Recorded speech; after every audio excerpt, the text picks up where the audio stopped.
Good evening সবাইকে। আমি আজকে সন্ধ্যাবেলা গেছিলাম একটু হাতিবাগান। গোপুর জামাগুলো অনেক পুরনো হয়ে গেছে, যে কটনের জামাগুলো ছিল, আর এখন তো খুব গরম পড়ে গেছে, তাই কটা কটনের জামা কিনতে গেছিলাম গোপুর জন্য। কেন কি, যে জামাগুলো সাধারণত শীতকালে পরাই ওগুলো একটু মোটা ধরনের হয় আর সিকোয়েন্সের কাজ করা থাকে। তো আমাদের যখন এতটা গরম লাগে, ওরও নিশ্চয়ই গরম লাগবে, তো তার জন্য কটা এই চিকনের জামা কিনে নিয়ে এসেছি। দেখুন, এটা স্কাই কালার, সাদা, গ্রিন কিনেছি একটা, আগেই দেখালাম।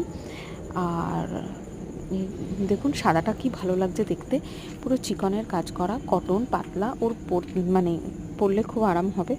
তো ওকে আমরা যেহেতু আমাদের সন্তান তুল্য মনে করি, সেই জন্য এই প্রিন্টটা একটু নতুনত্ব লাগলো, অন্যরকম লাগলো, তার জন্য এই প্রিন্টটা একটা নিলাম আলাদা। এই জামাগুলো কিনলাম, কেমন হয়েছে অবশ্যই কমেন্টে জানাবেন। এই টাওয়েলটা, লাল টাওয়েলটাও ওর যেখানে বসে সেখানে পাতার জন্য কিনেছি। আর এই যে এই হলুদ টাওয়েলটা, এটা কিনেছি, ওর গামছাটা অনেক পুরনো হয়ে গেছে, তো অনেক দিন হয়ে গেছে, তো এই গামছাটাও কিনেছি ওকে স্নান করে গা মোছাবার জন্য। এই সব কিছু আজকে মার্কেটিং, এইটাই ছিল আজকে আমার মার্কেটিং।